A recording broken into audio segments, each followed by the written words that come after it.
Selama dekade terakhir, dunia sepertinya terjebak dalam cengkeraman demam pahlawan. Sebagian besar ini berkaitan dengan Marvel Cinematic Universe. Apakah kalian telah terpikat oleh kecerdikan dari Iron Man, komedi dari Guardians of the Galaxy, atau teror dari rencana Thanos untuk menghancurkan separuh alam semesta?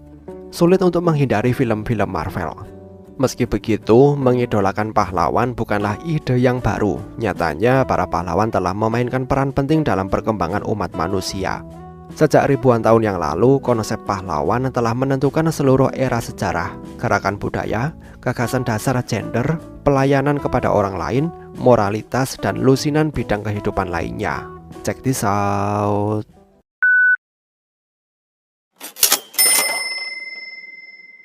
Kepahlawanan melalui sejarah. Kira-kira 3000 tahun yang lalu, ketika Yunani kuno menciptakan banyak mitos asal-usulnya, lahirlah pahlawan klasik. Kisah Hercules, Perseus, dan Odysseus semuanya terjadi selama zaman manusia keempat, kira-kira 3600 sampai 3100 tahun yang lalu, untuk periode yang berlangsung selama sekitar 6 generasi. Dulu gagasan tentang pahlawan sangat erat kaitannya dengan kehebatan militer, yaitu seberapa jagonya seseorang membunuh orang lain. Selain itu, seorang pahlawan biasanya adalah seseorang yang terbunuh dalam mengejar kehormatan dan seringkali memiliki kesalahan yang fatal. Pahlawan awal ini dan kisah mereka menjadi ujian untuk berbagai bidang moralitas, dan mitologi sering berfungsi sebagai pedoman moral. Budaya lain termasuk yang berasal dari Slavia juga menceritakan kisah para pahlawan besar. Banyak di antaranya memiliki karakteristik yang sama meskipun terpisah secara geografis. Pahlawan-pahlawan ini menjadi ikon budaya, umumnya ditemukan di pusat tradisi budaya. Pahlawan berfungsi sebagai pengikat moralitas dan persatuan antara orang yang berbeda, dan ditemukan di inti cerita terpenting yang diturunkan dari generasi ke generasi. Pahlawan tidak selalu sempurna, misalnya Achilles yang memiliki sifat iri hati dan sombong. Tetapi seiring waktu, gagasan tentang pahlawan berubah.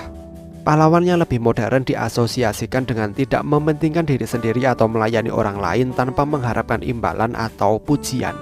Ini jelas berbeda dari pahlawan klasik yang berjuang untuk kemuliaan dan kehormatan pribadi, tidak harus membantu siapapun yang kurang beruntung atau mampu dari diri mereka sendiri. Selama 3500 tahun terakhir, pahlawan telah datang dalam berbagai bentuk dan ukuran, dan sebagian besar dari mereka tidak memakai jubah, dan nama mereka juga tidak selalu tercatat dalam buku sejarah. Karena kepahlawanan bisa terwujud pada siapapun, itu menjadi sulit untuk mengkategorikan pahlawan atau menunjukkan perilaku heroik yang jelas. Ada beberapa karakteristik dasar yang sering bisa ditemukan secara menyeluruh ketika menyangkut orang-orang yang dianggap pahlawan.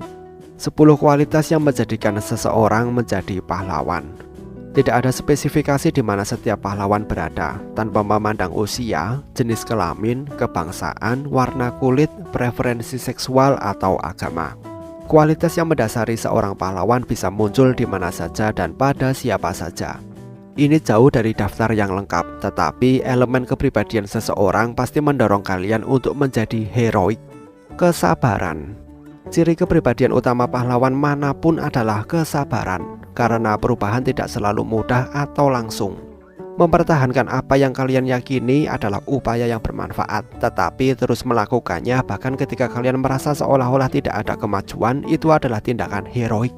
Di dunia dengan perhatian yang menyusut, kepuasan instan, dan perjuangan terus-menerus untuk waktu dan modal emosional kalian, mampu tetap sabar dan teguh dalam keyakinan dan upaya kalian bisa menjadi hal yang langka dan heroik.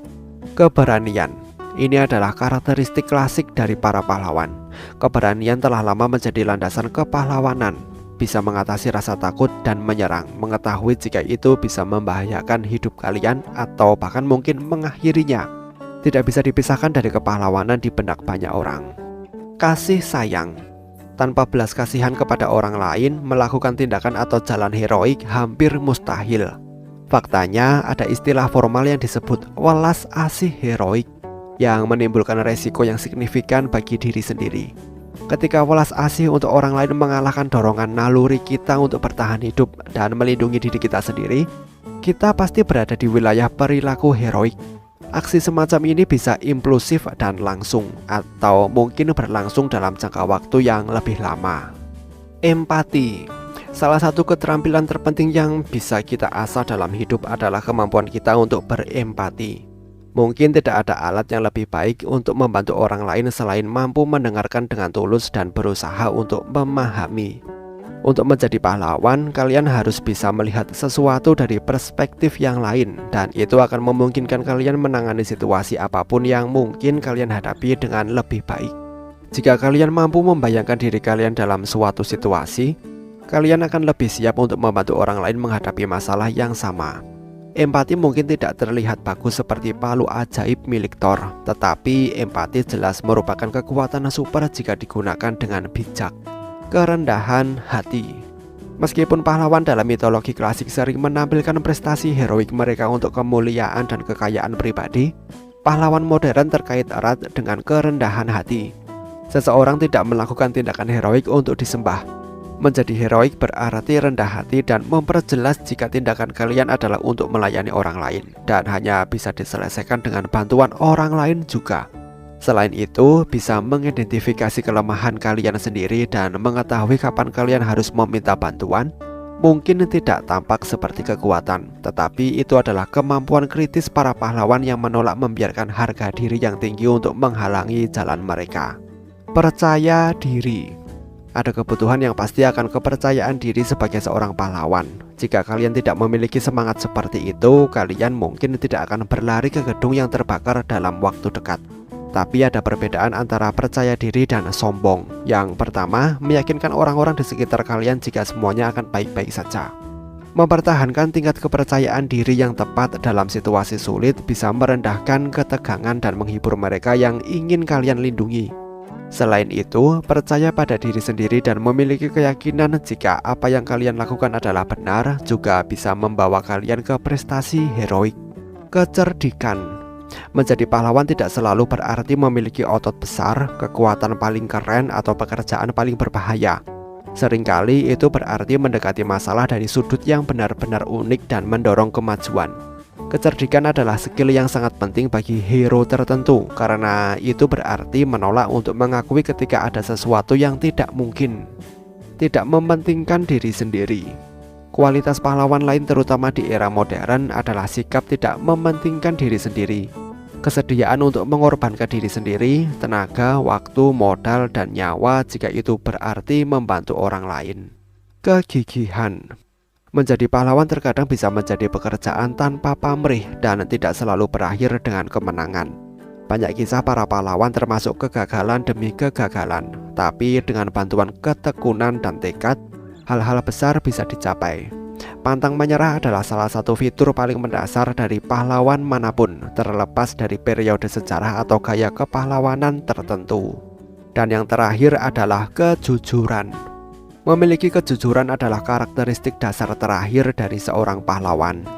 Seseorang yang dikagumi atau diteladani harus menunjukkan moral yang kuat, terbuka, dan jujur dengan orang-orang di sekitarnya.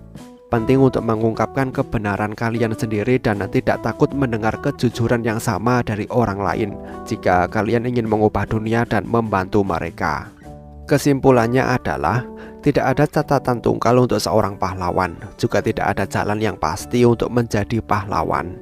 Meskipun demikian, ciri-ciri yang dijelaskan barusan telah muncul dalam kisah kepahlawanan dan latar belakang yang tidak terhitung jumlahnya dari seluruh dunia. Jika kalian terlempar ke dalam suatu situasi dan identitas kepahlawanan kalian muncul ke permukaan, atau mungkin kalian menjalani kehidupan pengabdian dan pelayanan heroik kepada orang lain, kalian mungkin mewujudkan beberapa kualitas yang luar biasa ini. Bagaimana menurut kalian? Sampaikan pendapat kalian di kolom komentar. Terima kasih telah menonton video ini dan sampai jumpa di next video.